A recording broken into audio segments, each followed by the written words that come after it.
somos o grupo ST1, no 7º bimestre da Univesp Engenharia.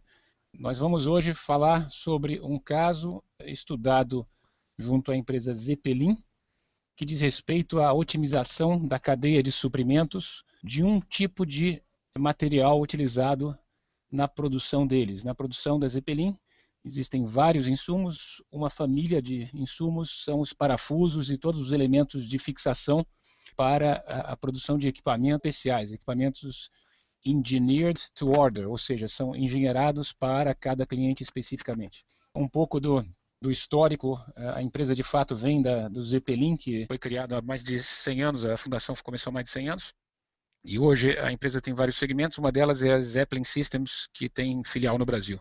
A Zeppelin ela é uma empresa multinacional especializada em fornecimento de equipamentos engenheirados para a indústria de fabricantes de minérios, alimentos, pneus, plásticos, etc.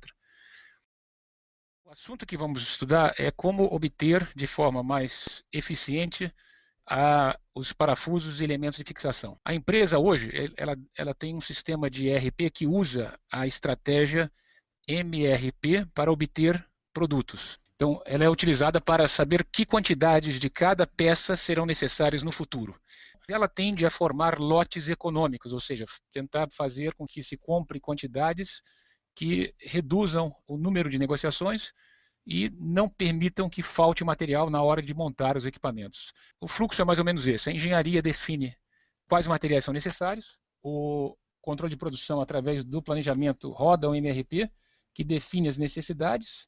Se essas necessidades estiverem em estoque, nada faz. Se estiverem não disponíveis, então inicia-se um processo de negociação, pedindo cotações a vários fornecedores, negocia-se com a melhor condição, que atenda aos prazos e atenda às especificações, escolhe-se fornecedor, então ele fornece para aqueles lotes, aquela quantidade especificada pelo MRP.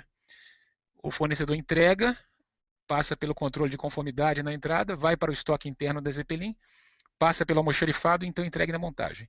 Então é um processo tradicional que envolve um volume grande de passos.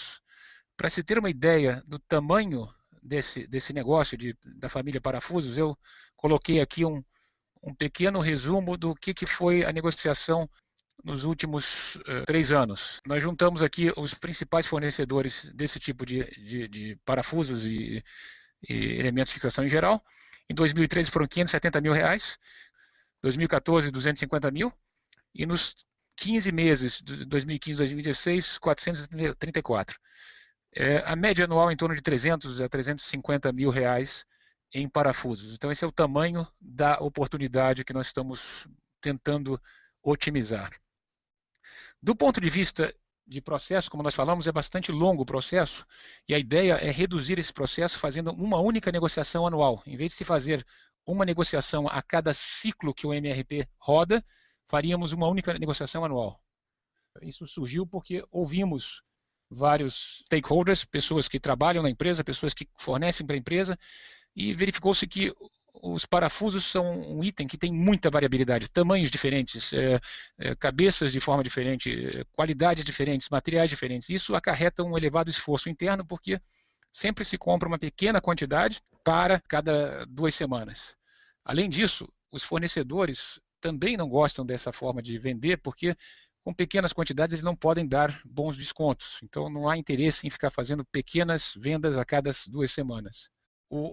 A produção seriada, que seria o caso, por exemplo, da automotiva, usa a MRP de forma mais eficiente, porque compra lotes maiores e porque eles têm maior repetibilidade nos produtos e nos itens que eles compram.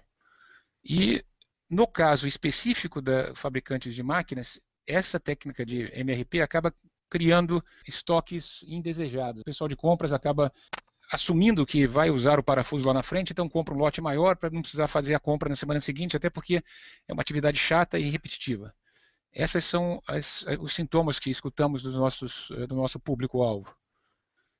A partir daí, propusemos, então, uma simplificação daquele processo. O processo que tinha 8 subprocessos, após uma negociação anual com o fornecedor, que daria as melhores condições, ele passaria a estar exclusivo durante 12 meses, sendo que em vez de haver várias negociações, uma negociação grande, e a partir daquele momento ele passaria a ser informado diretamente da engenharia tão logo as necessidades fossem detectadas, ele receberia uma ordem para entregar aquela quantidade dentro de etiquetas e saquinhos já direcionados para a produção, bypassando todos esses processos, economizando horas aqui em suprimentos, horas no almoxarifado e horas no pessoal que prepara as cestas para a montagem das máquinas. Em resumo, as características e vantagens dos dois processos, o atual versus o proposto, são: a frequência de compra passa de 20 a 40, dependendo da frequência que se roda o MRP, para uma compra por ano, para aquela família inteira. Os descontos possíveis hoje são pequenos, com uma negociação de valor maior, da ordem de talvez 70, 80 mil, talvez até 100 mil, até 200 mil, se for o caso, chegando no limite a 300 mil reais, um desconto seria muito mais significativo. As chances de se usar políticas equivocadas de estoque, de compras de quantidades maiores, é muito menor. Não aconteceria esse acúmulo de elementos que aparentemente eram necessários e deixam de ser porque a demanda é muito variável. Então, o método proposto teria menor chance de acontecer erros na política de estoques ou política de compra. O interesse do fornecedor seria mais elevado e os retrabalhos na cadeia, ou seja, aquelas atividades que acontecem duas vezes na cadeia, uma vez no fornecedor, uma vez na compradora, eles seriam evitados, passariam a estar somente a atividade no fornecedor. É claro que a negociação continua existindo, uma vez por ano, como a gente falou aqui, mas a separação dos materiais, a entrega passa a ser menor. Então, nesse sentido, existe uma vantagem para os dois lados, reduzindo a frequência, uma vantagem para os dois lados, onde os descontos são mais apropriados, mais agressivos, porque o volume é maior, a chance de erros é menor. O único ponto talvez não seja interessante para o fornecedor é o fato de que ele fica com o trabalho de separação e fazer os pequenos saquinhos para direcionar para a montagem. Tudo isso mostra que o conjunto aqui acaba sendo favorável para a cadeia de suprimentos em geral.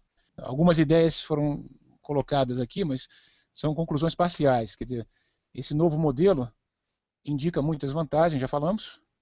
Ele mostra que o MRP, que é um método quase que sagrado entre as grandes empresas montadoras, e está incluído em quase todos os programas de computador do mercado, os ERPs do mercado, que ele nem sempre ele é vantajoso, e que esse processo de questionamento junto aos fornecedores trouxe até algumas surpresas agradáveis. É o aspecto de que houve uma sinergia adicional, que nós vamos colocar no trabalho depois, mas é sobre o fato de que os parafusos hoje praticamente não são mais fabricados no Brasil. Eles são um elemento comercial. Quase todos os fabricantes compram o parafuso na China, pagam antecipado, trazem para o Brasil, pagam imposto de importação e depois são sujeitos às variações do negócio que faz com que eles carreguem estoques às vezes altos.